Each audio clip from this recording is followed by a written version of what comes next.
दोस्तों, मैं Deepanshu code force academy से। और जो आज का हमारा टॉपिक है वो है एपेक्स। एपेक्स होती क्या है? ठीक है, ये एक मिनी जावा होती है जो कि सेल फोर्स के अंदर हम यूज़ करते हैं। ठीक है, इसमें बहुत सारी बेसिक पॉइंट्स होते हैं। पहले तो ये ऊप्स कंसेप्ट फॉलो करती है। तो मतलब जैसे हो गया कि इसमें क्लास बनानी पड़ती है। जैसे कि मैं बना रहा हूँ पब्लिक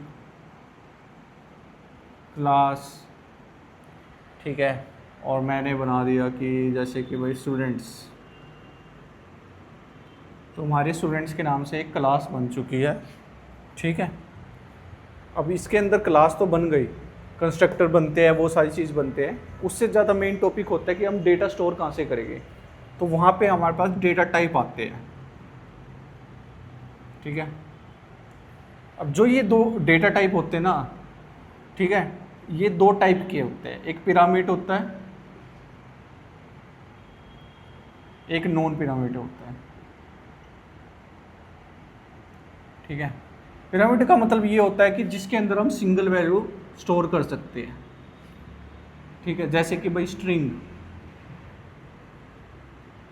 स्ट्रिंग नेम,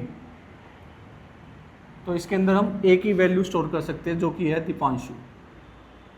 ठीक है, तो स्ट्रिंग क्या है? पिरामिड डेटा टाइप है। इसी तरीके से इंटीजर होता है, बुलियन होता है, डेट टाइम, ठीक है, डेसिमल, मेन यही होते हैं। तो हर चीज़ के अंदर हम क्या कर सकते हैं?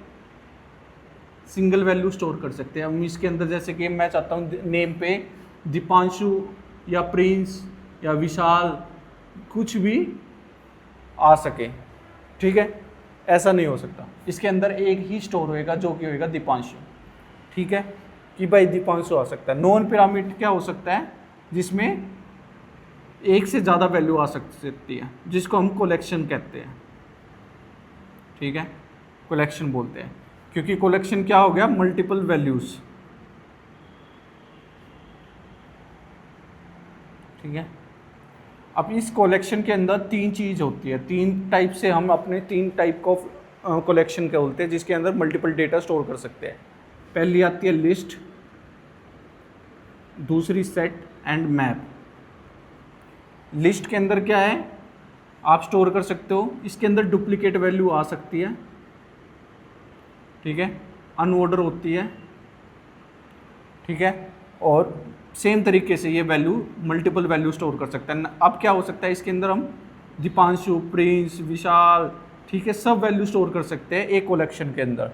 ठीक है, और ये एक तरीके से एरे की तरह के फॉर्म होती है। इसके अंदर इंडेक्स सब कुछ होता है। तो आपने कभी इंडेक्स यूज़ किया हो तो वो उसी तरीके से होता है। सेट के अंदर क्या होता है? ये यूनिक होती है, यूनिक वैल्यू रहेगी हमेशा। ठीक है, ऑर्डर रहेगी। ठीक है, और नो एरे इसके अंदर। ठीक है, मैप क्या है? मैप क्या है? एक की और वैल्यू के इससे फॉर्म होता है। ठीक है, कि ये इसकी की है, ये इसकी वैल्यू है, ये इसकी की है, ये इसकी वैल्यू है। ठीक है, ये चीज़ होता है मैप में। ठीक है, तो ये हमारा बेसिक है। अगर हमने कभी क्लास बनाई है तो हमें ज़रूर है कि भाई डेटा टाइप हमें डालनी पड़ेगी उस तरीके से। अब डेटा टाइप दो तरीके से हो सकता है, या तो वो पिरामिड में स्ट्रिंग डले या नॉन पिरामिड में कलेक्शन के थ्रू डले कि भाई लिस्ट बन गया, सेट बन गया, मैप हो गया। उस तरीके से हम वैल्यूज़ यहाँ पे डालते हैं। ठीक है।